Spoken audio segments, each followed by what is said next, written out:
Hey everyone, this is Aarti. Welcome back to my channel Environment by Aarti. So last lecture में हमने discuss किया था about the introduction of EIA. उसमें मैंने बोला था कि जो EIA साइकिल है हम नेक्स्ट लेक्चर में कंटिन्यू करेंगे. तो इस वीडियो में हम EIA साइकिल को ही कंटिन्यू करने वाले हैं और देखेंगे कि EIA में क्या प्रोसीजर्स होते हैं, किस तरह से वो कंडक्ट किया जाता है.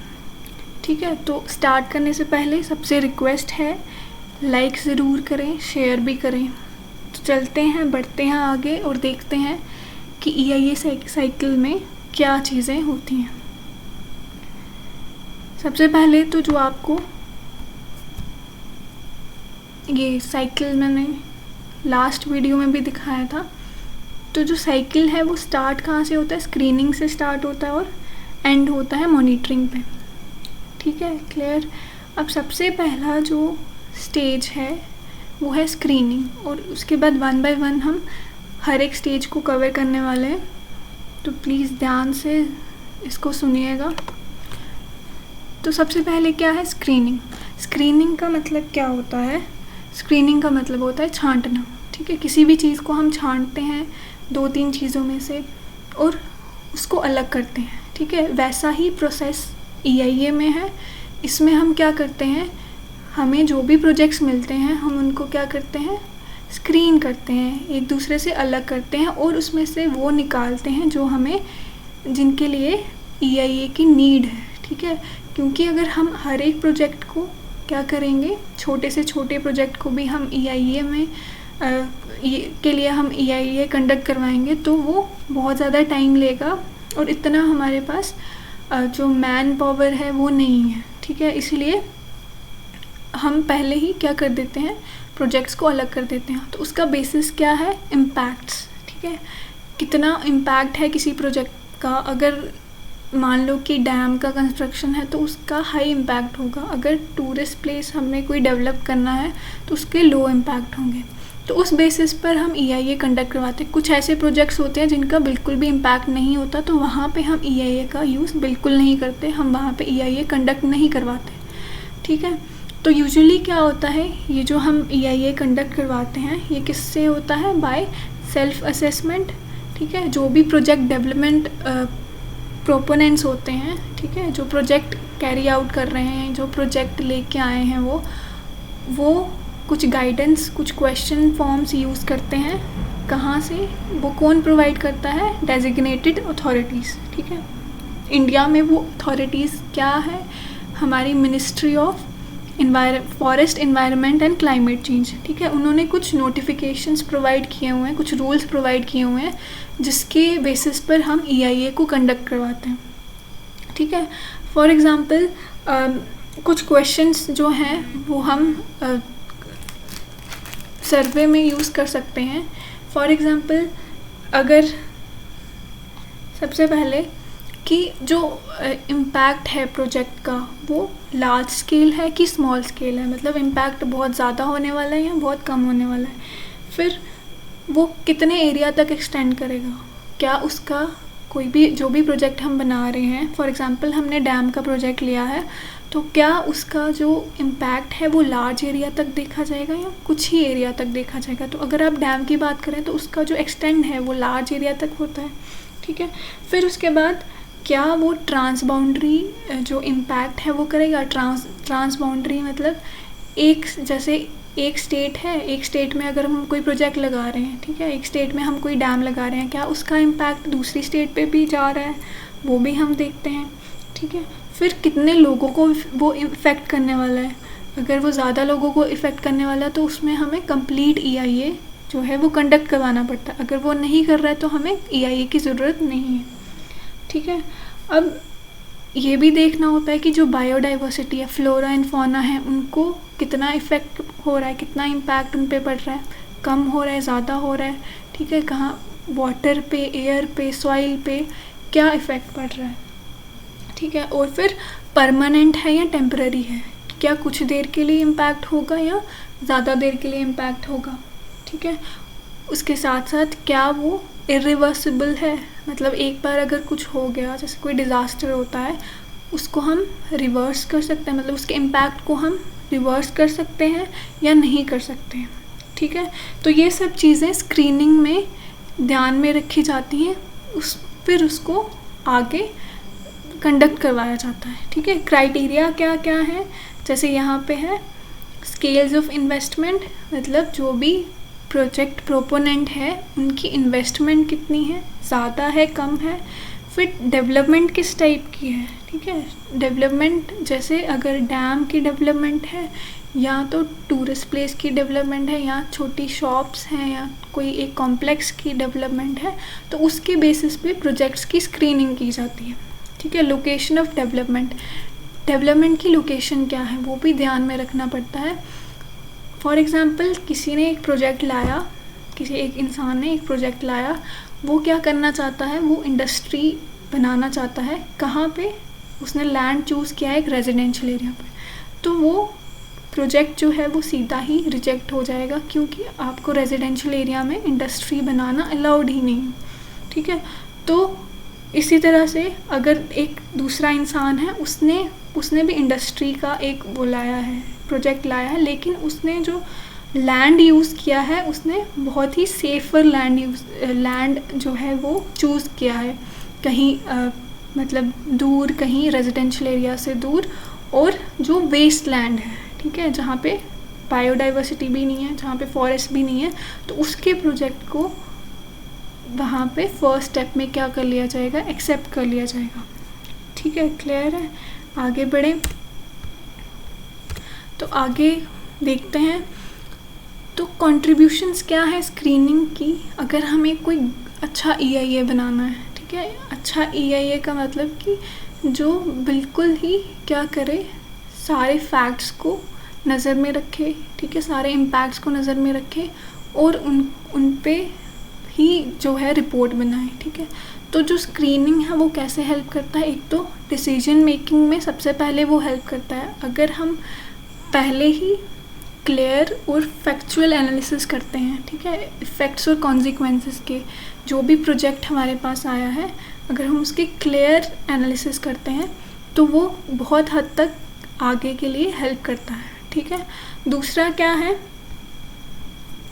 ये जो है ये क्या करता है, हमें प्रोजेक्ट सिलेक्शन में हेल्प करता है, ठीक है।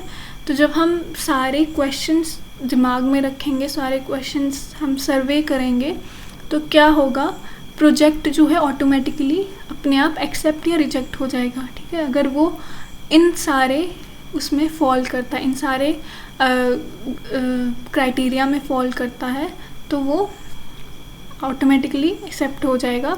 और ये हमें फर्दर जो पॉलिसी डिज़ाइन है, अगर हमने कोई प्रोजेक्ट क्या कर लिया, एक्सेप्ट कर लिया, उसके लिए आगे का जो काम है, उसके लिए आगे का जो प्लान है, पॉलिसी डिज़ाइन है, उसको हेल्प करता है।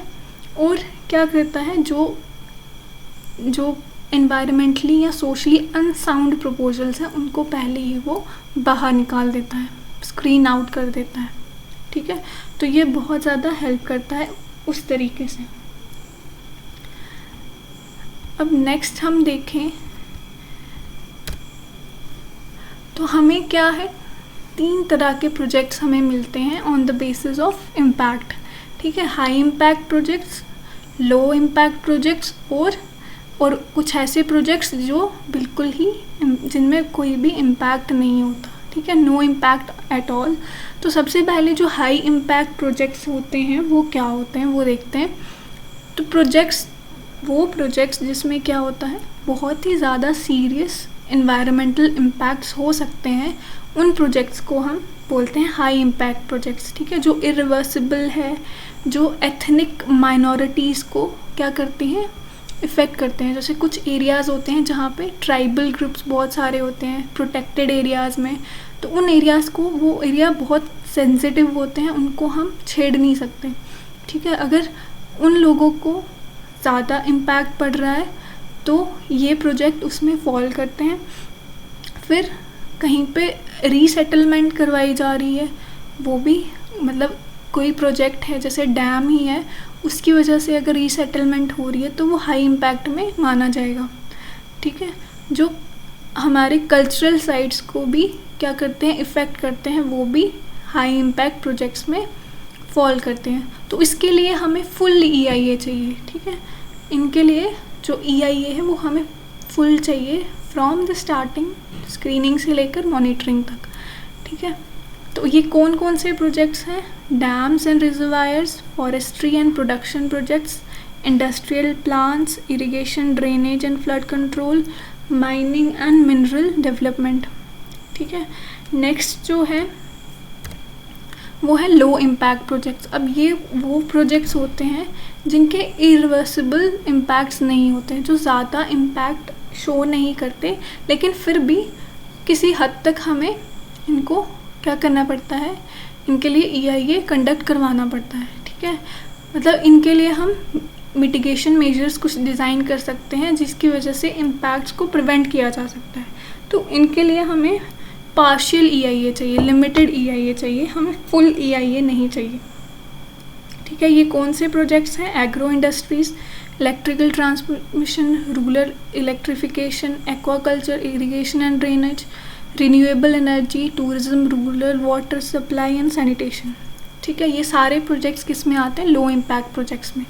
नेक्स्ट है for projects that are likely to have minimal और no adverse environmental impacts, no EIA is required, ठीक है। वो प्रोजेक्ट्स जिसमें बहुत ही कम इम्पैक्ट्स देखे जाते हैं या बिल्कुल ही इम्पैक्ट्स नहीं होते हैं, उनके लिए हमें कोई भी EIA नहीं चाहिए, ठीक है। आगे बढ़ते हैं।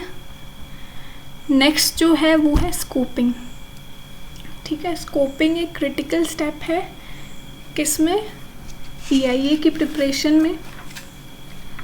तो इसमें हम क्या करते हैं, हमने पहले स्टेप में क्या किया? स्क्रीनिंग की। स्क्रीनिंग में हमने प्रोजेक्ट्स को छांट लिया, हमें किन प्रोजेक्ट्स में EIA करना है, ठीक है। अब नेक्स्ट स्टेप में हम क्या देखेंगे कि किन कंपोनेंट्स को हमें यूज़ करना उसमें, ठीक है। अब ज़रूरी नहीं है कि आप EIA में सारे के सारे जो फैक्टर्स हैं उनको लेके चले, ठीक है। जैसे अगर एक डैम की कंस्ट्रक्शन कर रहे हैं तो उसमें जो रेलेवेंट फैक्टर्स हैं, जो रेलेवेंट इश्यूज़ हैं या जो कंसर्निंग इशू है, जिनका बहुत ज़्यादा कंसर्न हो सकता है, जैसे रीसेटलमेंट उस जगह की, ठीक है, माइग्रेशन वहाँ से लोगों की, तो वो एक रेलेवेंट कंसर्न है। लेकिन अगर कोई इरेलेवेंट कंसर्न है हम उसको छोड़ देते हैं, क्योंकि वो अगर हम सारे जो कंसर्न्स हैं उनको लेके चलेंगे तो वो टाइम बहुत लेगा, तो हमें टाइम वेस्ट नहीं करना है। इसीलिए हम क्या करते हैं स्कोपिंग में, स्कोपिंग का मतलब हो गया दायरा, मतलब किस दायरे तक हम जो है चीज़ों को असेस करेंगे, आइडेंटिफाई करेंगे, ठीक है। कौन से इश्यूज़ हम यहाँ पे जो हैं वो ज़्यादा एनालाइज करेंगे और कौन से इश्यूज़ को हम लीस्ट कंसर्न में रखेंगे, ठीक है। तो इसमें हम टर्म्स ऑफ रेफरेंस लेते हैं जो आपको प्रोवाइडेड होती हैं रूल्स में कि आपको कौन कौन से इम्पैक्ट्स या कौन कौन से इश्यूज़ को आपने कवर करना है, ठीक है। अब systematic exercise that establishes the boundaries of your EIA, ठीक है। ये EIA को एक बाउंड्री प्रोवाइड करता है कि आपको यहीं तक सीमित रहना है, इन्हीं फैक्टर्स तक सीमित रहना है, उसके बाहर आपको कोई एनालिसिस नहीं करना है, ठीक है। ये आपको एक वर्क प्लान प्रोवाइड कर देता है कि आप एक वर्क प्लान सेट कर देते हो, आपको क्या क्या चीज़ें इसमें एनालाइज करनी है, ठीक है। फॉर एग्ज़ाम्पल आप अगर कोई टूरिस्ट प्लेस का डेवलपमेंट कर रहे हो, ठीक है, वहाँ पे आपने एक सिस्टमैटिक प्लान बना लिया कि हमें क्या क्या चीज़ें एनालाइज करनी है, जैसे कि क्या वो किस तरह से जो एरिया है वहाँ पे बायोडाइवर्सिटी को इम्पैक्ट पड़ेगा, ठीक है। दूसरा, क्या वहाँ पे कोई डेवलपमेंट होगी, ठीक है, कोई एक्सटर्नल डेवलपमेंट होगी, क्या वो एरिया क्लियर किया जाएगा या कुछ और उसमें चीज़ें की जाएंगी। तो वो चीज़ें हम पहले ही प्लान में रख देते हैं कि ये चीज़ें हमें इसमें एनालाइज करनी है, ठीक है।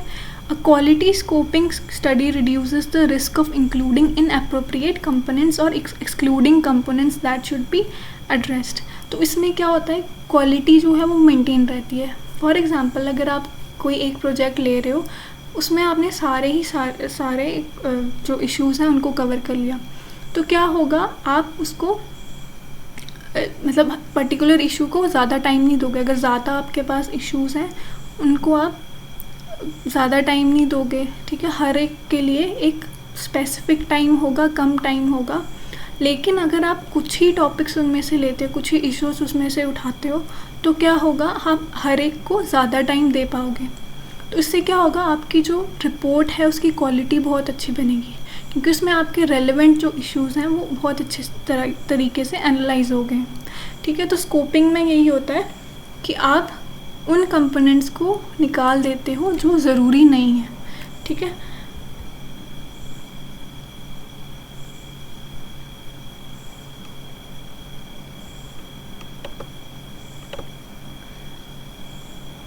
इसमें आप क्या करते हो, आइडेंटिफाई करते हो सारे जो रेलेवेंट इश्यूज़ हैं, फैक्टर्स हैं, including cumulative effects, social impacts and health risk, facilitating meaningful public engagement and review in at least 2 stages of the process.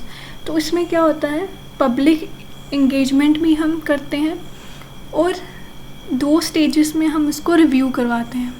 पहला, जब हम इम्पैक्ट्स को कंसीडर कर रहे होते हैं कि क्या इम्पैक्ट्स हो सकते हैं। दूसरा, जब हम जो भी हमने फाइंडिंग्स की उनकी एक समरी बनाएंगे, ठीक है।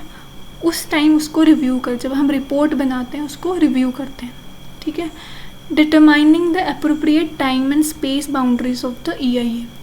तो ये हेल्प किस में करता है, और स्कोपिंग जो है वो हेल्प करता है, एक तो आपका जो टाइम है, टाइम की बाउंड्री इसमें रहती है कि आप ज़्यादा टाइम लेते नहीं हो, तो टाइम वेस्ट नहीं होता ज़्यादा, ठीक है। क्योंकि बहुत सारे प्रोजेक्ट्स होते हैं, आपको हर एक का EIA बनाने में टाइम लगता है, तो इसीलिए टाइम को बचाता है स्कोपिंग, और स्पेस को भी, ठीक है।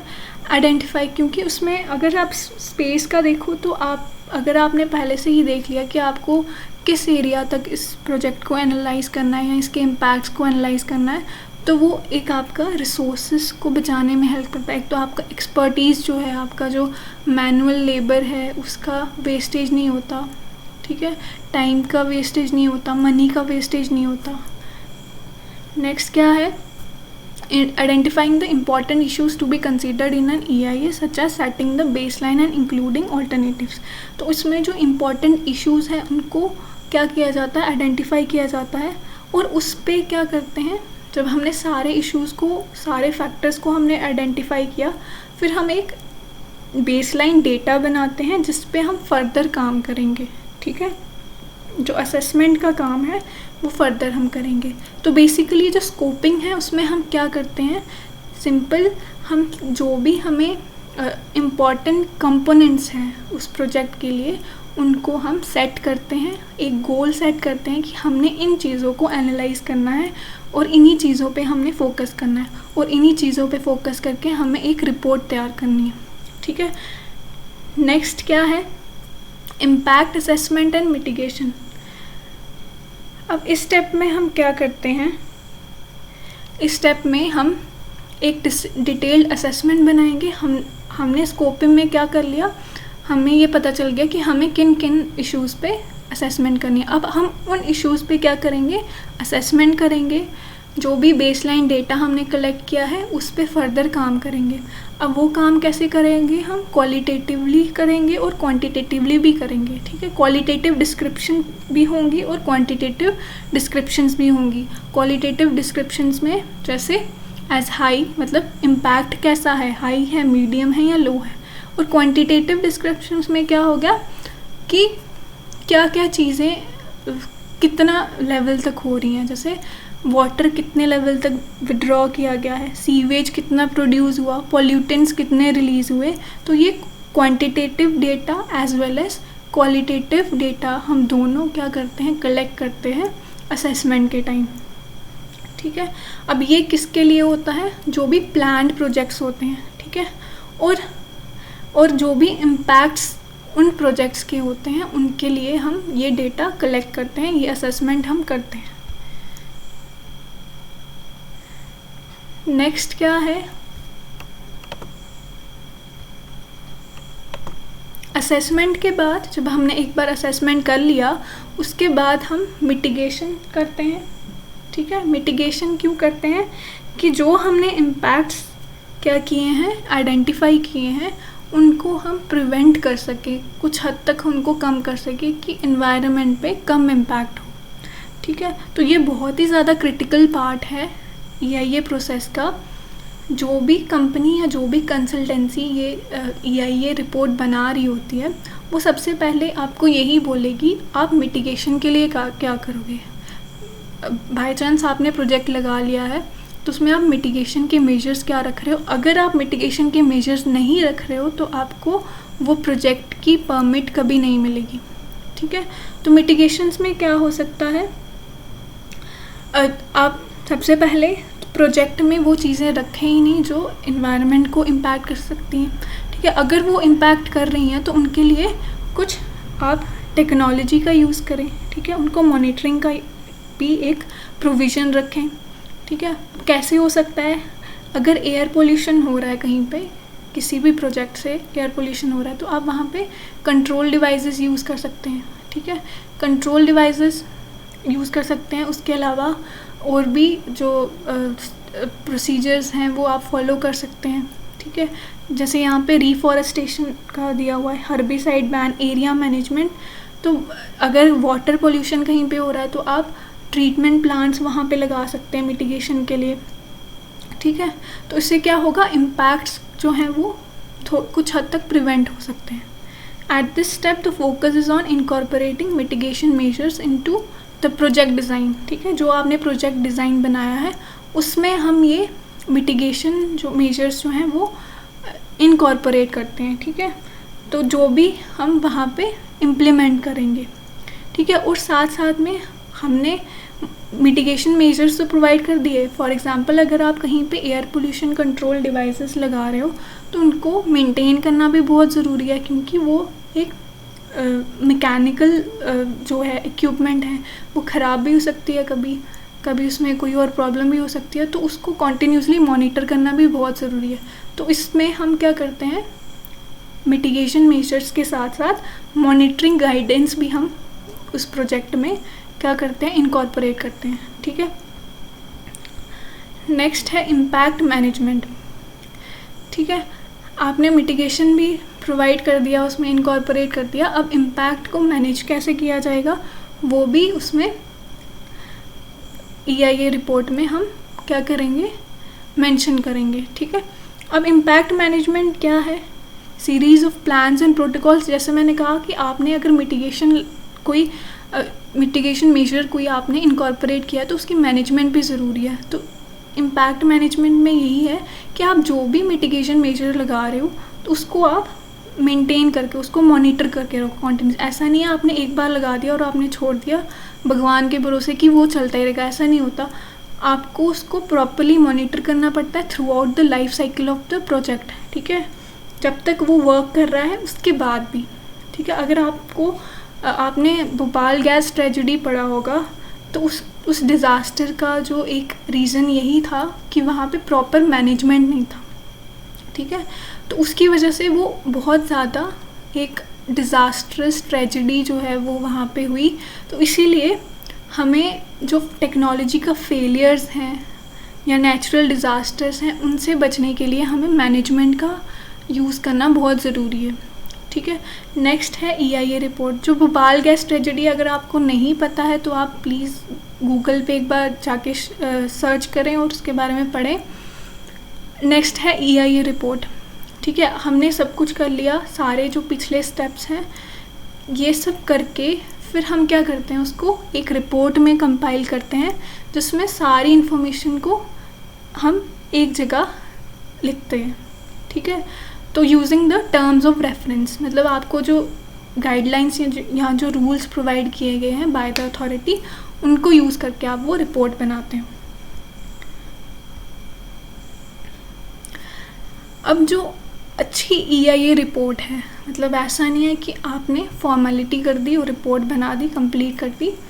उसके लिए आपको वो रिपोर्ट कैसी होनी चाहिए। अब मान लो कि कोई कंपनी है, जैसे गवर्नमेंट की अथॉरिटी ले लो, वहाँ पे क्या होगा, यूजुअली फॉर्मेलिटी चलेगी, क्योंकि पॉलिटिक्स है वो बहुत ज़्यादा चलती है हर जगह।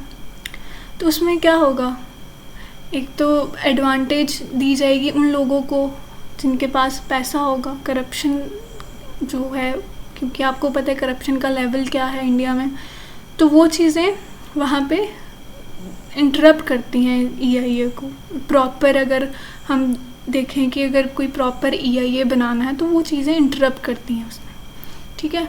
तो अगर एक प्रॉपर अच्छी रिपोर्ट बनानी है EIA की, तो उसमें क्या क्या चीज़ें होती हैं, उसके क्या कैरेक्टरिस्टिक्स होते हैं, वो ये है कि वो वेल स्ट्रक्चर्ड होती है। वेल स्ट्रक्चर्ड मतलब हर एक स्टेप उसमें अच्छे से क्लियरली मेंशन्ड होता है, क्लियरली डिफाइंड होता है, और जो लैंग्वेज है वो बहुत ही सिंपल यूज़ की जाती है, क्योंकि ऐसा नहीं है कि आप टेक्निकल लैंग्वेज यूज़ करो, वो नॉर्मल जो पब्लिक है वो उसको समझ ही ना है, ठीक है। ऐसा नहीं करना है, क्योंकि हमें पब्लिक का रिव्यू भी इसमें लेना होता है, तो इसीलिए लैंग्वेज जो है वो सिंपल रहती है। वेल एग्जीक्यूटेड एनालिसिस होता है, ठीक है। Provides information that is helpful and relevant to decision making, ठीक है। वो इन्फॉर्मेशन ऐसी प्रोवाइड करता है जो हेल्पफुल होता है, रेलिवेंट होता है डिसीजन मेकिंग में। और अगर अच्छी रिपोर्ट होगी, उसमें जो भी प्रिडिक्शन होगी इम्पैक्ट्स की, इफ़ेक्ट्स की, वो बहुत ही सेटिस्फैक्ट्री होगी। ऐसा नहीं होगा कि वो जो हमने प्रिडिक्ट किया कि यहाँ पे ये इम्पैक्ट हो सकता है, वो अपोजिट हो जाए बाद में, ऐसा नहीं होगा। अगर रिपोर्ट अच्छी होगी, वेल प्रिपेयर्ड होगी, उसमें कोई फेकनेस नहीं होगी, तो वो जो भी वहाँ पे प्रिडिक्शन की गई होगी वो मतलब सही निकलेगी, ठीक है, वो अपोजिट नहीं होगी। तो जब ये सारा रिपोर्ट जो है वो कंप्लीट हो जाती है, उसके बाद रिव्यू प्रोसेस, रिपोर्ट को रिव्यू किया जाता है कि क्या इसमें कोई लूप होल तो नहीं है। तो आगे बढ़ते हैं, हम देखते हैं रिव्यू कैसे किया जाता है। तो रिव्यू क्या है, फाइनल चेक है किसका, कि जो रिपोर्ट हमने सबमिट की है क्या वो, उसकी क्वालिटी क्या है, क्या वो लाइसेंस पाने के लिए अच्छी है या नहीं है, ठीक है। तो इसमें जब रिव्यू होता है तो उसमें कई बार एडिशनल इन्फॉर्मेशन जो है वो मांगते हैं वो लोग, जो भी एक्सपर्ट्स होते हैं जो रिपोर्ट प्रिपेयर करते हैं, जो रिपोर्ट रिव्यू करते हैं, तो वो एडिशनल इन्फॉर्मेशन मांगेंगे और कुछ आपको एडवाइस देंगे मिटिगेशन मेजर्स के लिए कि आप यहाँ पे ये चीज़ कर सकते हो, ठीक है। कुछ रिकमेंडेशंस देंगे कि आप इसमें ये चीज़ें ऐड कर सकते हो, ठीक है। ऑब्जेक्टिव्स क्या है रिव्यू के, कि जो क्वालिटी है, और क्वालिटी को चेक करने के लिए कि क्या जो डेटा है वो एडुकेट है या नहीं है, मतलब जो डेटा प्रोवाइड किया गया है इसमें वो सही है, रेलेवेंट है, ठीक है, एक्यूरेट है या नहीं है। Take into account public comments, तो पब्लिक कमेंट्स भी इसमें बहुत ज़रूरी होते हैं, क्योंकि कई ऐसे प्रोजेक्ट्स होते हैं जहाँ पे लोकल कम्युनिटीज़, पब्लिक जो है वो इन्वॉल्व होती है, ठीक है। Determine if the information is sufficient for a final decision to be made, अगर जो इन्फॉर्मेशन प्रोवाइड की जा रही है वो सफिशिएंट है या नहीं है, ठीक है। डिसीजन लेने से पहले ये देखना पड़ता है। नेक्स्ट क्या है, अगर उसमें कोई डेफिशिएंसीज़ हैं उनको भी एड्रेस किया जाए और बाद में वो डेफिशिएंसीज़ मांगी जाए प्रोपोनेंट से, ठीक है। अगर रिपोर्ट एक्सेप्ट हो गई तो लाइसेंस आपको प्रोवाइड कर दिया जाता है। रिव्यू जो है वो दो टाइप के हो सकते हैं, internal review and external review. Internal review जो है वो अथॉरिटी लेती है या गवर्नमेंट लेती है, ठीक है। यूजुअली क्या होता है, ये जो इंटरनल रिव्यू होता है ये ट्रांसपेरेंट नहीं होता है, ठीक है, क्योंकि आपको गवर्नमेंट का पता है, गवर्नमेंट जो है वो पॉलिटिक्स पे चलती है, ठीक है। तो कॉस्ट का भी इसमें एक चीज़ होती है, लेकिन यहाँ पे क्या होता है कि कॉस्ट लो होती है, क्योंकि गवर्नमेंट बेस्ड रिव्यू है तो कॉस्ट कम होगी, लेकिन ट्रांसपेरेंसी जो है वो कम होगी, ठीक है, क्योंकि करप्शन भी होती है, सब कुछ होता है। लेकिन जो एक्सटर्नल रिव्यू होता है उसमें इंडिपेंडेंट बॉडीज़ होती हैं, सेपरेट एजेंसीज़ होती हैं, और ये ओपन होता है, ट्रांसपेरेंट होता है पब्लिक के लिए, ठीक है, जिससे क्वालिटी जो है वो अच्छी रहती है रिपोर्ट्स की। तो इसमें जो इश्यूज़ हैं उनको फोकस किया जाता है, और इसमें एक्सपर्टीज़ जो होती है वो बहुत अच्छी होती है। नेक्स्ट क्या है, पब्लिक हियरिंग। जो आपका एक्सटर्नल रिव्यू है इसमें ही ये पब्लिक हियरिंग इंक्लूडेड है। तो लॉ के अकॉर्डिंग हम देखें तो पब्लिक को हमेशा कंसल्ट किया जाना चाहिए। कोई भी डेवलपमेंट अगर हो रही है तो रिपोर्ट के कंप्लीशन के बाद पब्लिक को इन्फॉर्म करना बहुत ज़रूरी है, क्योंकि कुछ ऐसी जगह होती है जहाँ पे कम्युनिटीज़ को बहुत ज़्यादा इम्पैक्ट पड़ता है। जैसे अगर कोई ट्राइबल एरिया है, वहाँ पे अगर आप प्रोजेक्ट लगाने जा रहे हो या फॉरेस्ट है, तो उनको वो बहुत ही ज़्यादा इम्पैक्ट करेगा, इसीलिए उनका रिव्यू यहाँ पे बहुत ज़रूरी है। ठीक है, उनकी जो हियरिंग्स हैं, उनके जो ऑब्जेक्शंस हैं, उनके जो इश्यूज़ हैं, उनको सुनना बहुत ज़रूरी है रिपोर्ट को पूरी तरह से लाइसेंस देने से पहले। ठीक है, अब इसमें कौन से लोग हो सकते हैं, बोनाफाइड लोकल रेजिडेंट्स हो सकते हैं, लोकल एसोसिएशंस हो सकते हैं, एनवायरमेंटल ग्रुप्स हो सकते हैं, और कोई भी दूसरा इंसान जो उस प्रोजेक्ट साइट पे लोकेटेड है। ठीक है, जो पब्लिक से इनपुट है वो आप ओरली भी ले सकते हैं और रिटन फॉर्म में ले सकते हैं। इंडिया में usually state pollution control board जो है वो कलेक्ट करता है ग्रीवियंसेस लोगों के। ठीक है, इन मामलों में अगर कोई प्रोजेक्ट की डेवलपमेंट हो रही है। उसके बाद नेक्स्ट जो आता है वो है डिसीजन मेकिंग। ठीक है, डिसीजन मेकिंग में अब सारा कुछ हो गया, पब्लिक हियरिंग भी हो गई।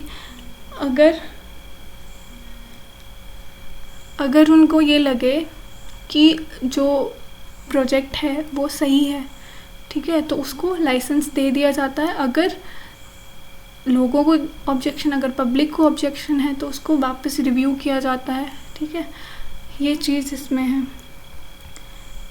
उसके बाद क्या है, मॉनिटरिंग। अब ये नहीं है आपने प्रोजेक्ट को लाइसेंस दे दिया, प्रोजेक्ट स्टार्ट हो गया, बनना, कंस्ट्रक्शन स्टार्ट हो गई, तो आपने उसको छोड़ दिया। ठीक है, आपने इम्पैक्ट असेसमेंट को छोड़ दिया, ऐसा नहीं है। आपको through out the life of the project आपको उसको मॉनिटर करना पड़ता है, क्योंकि इम्पैक्ट्स जो हैं वो काफ़ी देर तक देखे जा सकते हैं। ज़रूरी नहीं है कि वो आपका कंस्ट्रक्शन के साथ ही इम्पैक्ट्स ख़त्म हो जाए।